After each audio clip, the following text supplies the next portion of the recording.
राहुल जी को आपने प्रधानमंत्री बनवा दिया 10 साल के बाद। अरे तो इनको बना देंगे, दोनों भगवान में ही झगड़ा हो जाएगा। एक ही आदमी को आपको बोला जा सकता है। कई लोगों ने कहा कि अवध ओझा जी से पूछेगा कि उनके आराध्य कौन है। सार्वजनिक जीवन में है, कई बार कटु आलोचना होती होगी, कई बार बहुत प्रशंसा मिलती होगी। मन तो इंसान है, उनका भी कभी घबराता होगा, कभी कमजोर पड़ता होगा। जब अवध ओझा का मन कमजोर पड़ता है तब वो क्या करते हैं? क्या है उनकी संजीवनी बूटी, उनका राम रसायन क्या है? मेरे आराध्य है भगवान शंकर।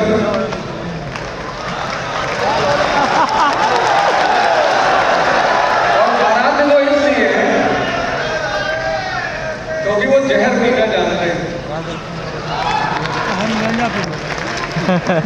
और जो आदमी नहीं बहुत कुछ पीना जानते, तुम्हारी वाली बात नहीं करते। देवियों और सज्जनों, एक वैधानिक चेतावनी, बिहार में शराबबंदी है। सरकारी कागजों पर तो है ही।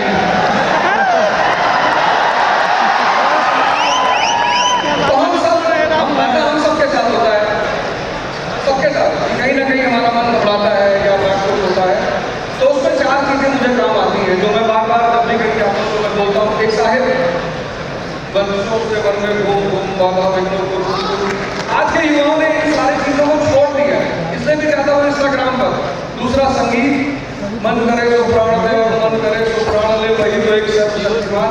तीसरी संगत, वो आपके दोस्त निकाले और चौथा आपका सदगुरु, जो कहता है कि सब हम ही चला, ये सब हमारी लीला है, तुम काहे परेशान हो?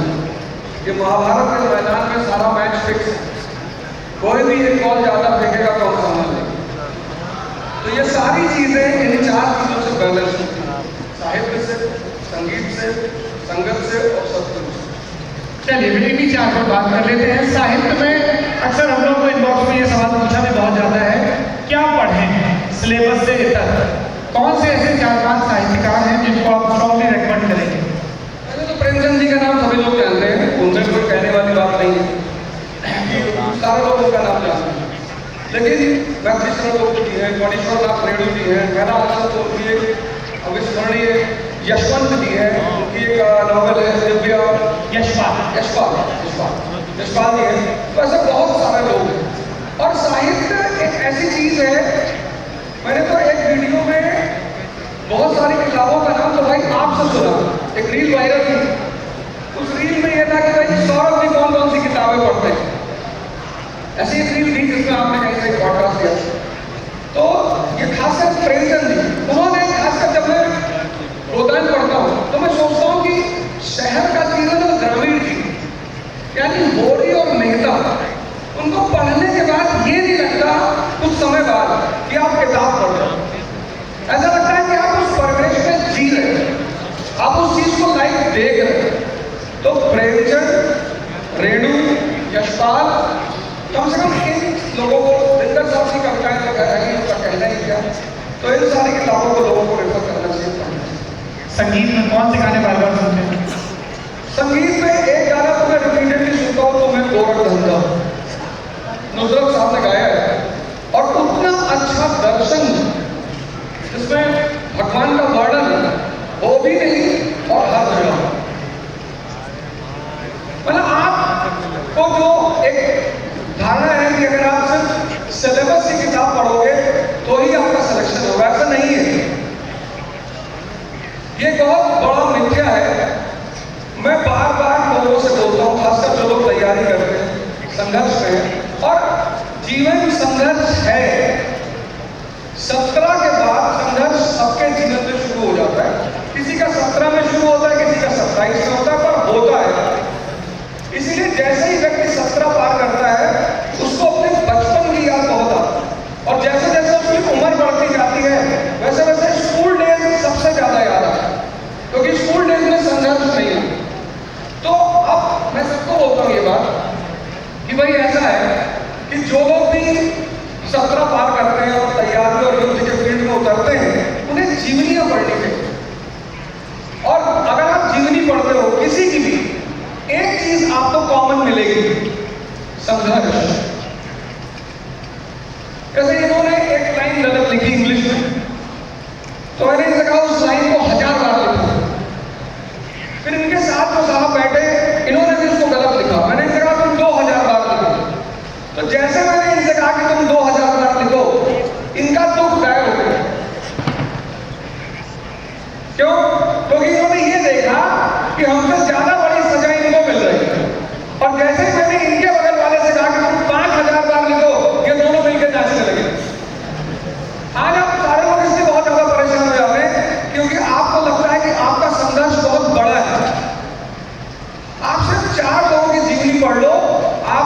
90% लोगों को अपना संघर्ष दिखाई ही नहीं पड़ेगा। Doctor Ambedkar, Jawaharlal Mohandas Karamchand Gandhi, Abraham Lincoln और एपीजे कलाम। इसमें मैं बार बार जहां भी जाता हूं एक बार सबसे कहता हूं, भैया एक काम करो, बायोग्राफी पढ़ो, ऑटोबायोग्राफी पढ़ो। ऐसा कोई महान व्यक्ति है ही नहीं जिसके जीवन में संघर्ष ना। तो जब लोगों का बड़ा बड़ा संघर्ष दिखाई पड़ेगा तो अपना छोटा लगता है। कई लोग ये भी आलोचना करते हैं कि अवध ओझा के उदाहरण लौटपने से भरपूर होते हैं, लड़कियां उतना रिलेट नहीं कर पाती हैं। जैसे अभी आपने 4 महान लोगों के बारे में कहा, तो कोई पॉइंट आउट कर सकता है कि क्या आपको एक भी स्त्री ऐसी नहीं लगी जिसकी जीवनी प्रेरक हो? नहीं, इतिहास में जब हम जाते हैं, अब आधुनिक जो इतिहास शुरू हुआ है उसमें स्त्रियों ने अपनी जगह बनानी शुरू की, जिसको हम कंटेम्पररी हिस्ट्री कहते हैं। लेकिन आमतौर पर जब हम इतिहास में देखते हैं मेडिवल और एंशिएंट, तो चूंकि रचनात्मकता बहुत हावी थी, इससे पुरुष प्रधानता की वजह से पुरुष एक्टर ज्यादा मिलते हैं। जब हम कंटेम्पररी समझ में आएंगे फिर तो बहुत सारी स्त्रियां मिलेंगी हमको एग्जाम। जैसे अब हमारे सामने सबसे बड़ा एग्जाम्पल बहन मायावती, एक बहुत ही सामान्य परिवार से, उनका भी जीवन एक बहुत ही अति सामान्य परिवार से आकर उन्होंने भारत की राजनीति में अपनी जगह बनाई। ऐसे बड़ी सारी महिलाएं, एक महिला नहीं, एक महिला को हमारे साथी वहां वीवीआईपी रूम में बैठी हुई थी, वो जो झांसी अचार बनाती है, कल्पना जी आई हुई है।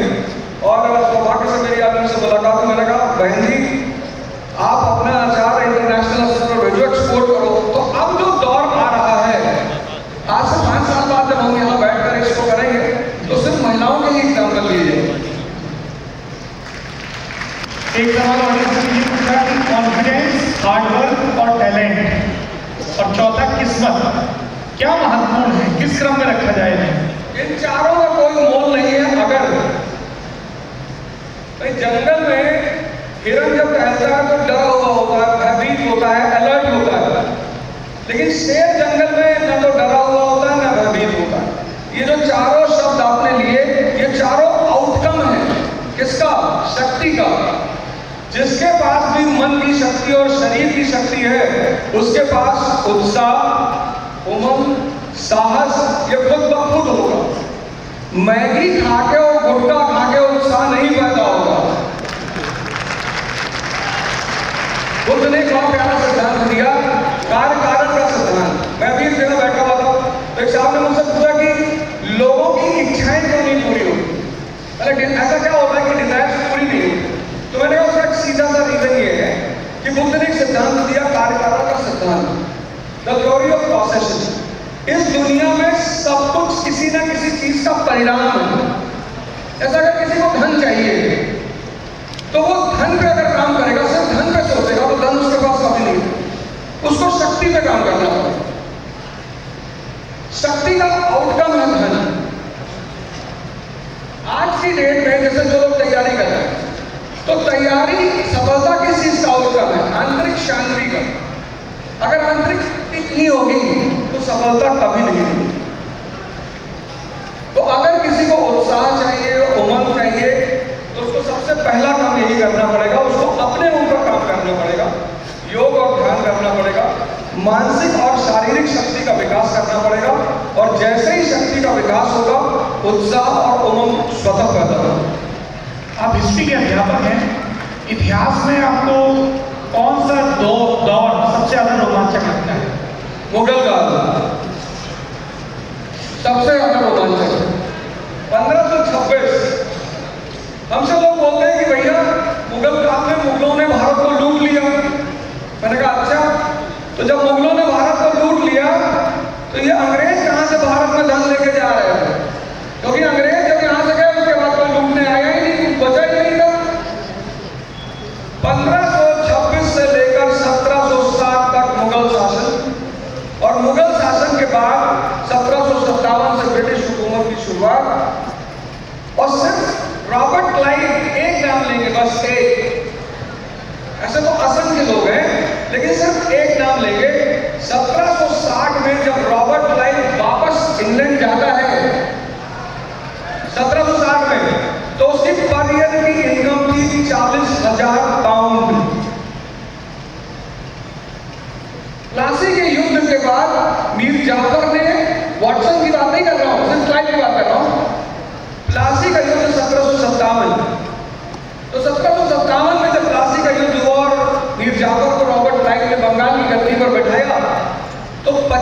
लाख रुपया 1757 में रॉबर्ट क्लाइव को अकेले दिया था।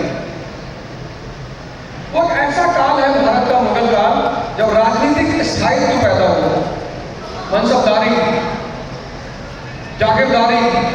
वो एक ऐसा काल है जब एक बार फिर प्राचीन काल में तो कला और स्थापत्य का विकास हुआ, लेकिन प्राचीन काल के बाद जब तृतीय नगरीकरण अपने विकास चरम पर पहुंचना शुरू हुआ, तो वहां भी कला और स्थापत्य, मतलब एक ओवरऑल डेवलपमेंट की जो सीन दिखाई पड़ती है वो मुगल काल में दिखाई पड़ती है।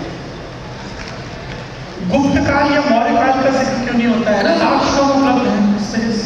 नहीं, एक तो सबसे बड़ी बात यह है कि हमारे पास जो सबसे पहले सोर्स आए, जब अंग्रेज आए और उन्होंने ट्रांसलेशन शुरू किया, तो सबसे पहले संस्कृत लिटरेचर का शुरू किया। जब उन्होंने संस्कृत लिटरेचर का शुरू किया, तो सबसे पहले हमारे पास गुप्त काल के सोर्स ट्रांसलेट होना शुरू हुआ। मौर्य काल का जो पहला सोर्स ट्रांसलेट हुआ वो 1837 में जेम्स प्रिंसेप। एक तो ये बहुत बड़ा मुद्दा है कि हमारे पास मौर्य काल के सोर्स कम है, लेकिन मौर्य काल से ज्यादा सोर्स हमारे पास है चोल काल।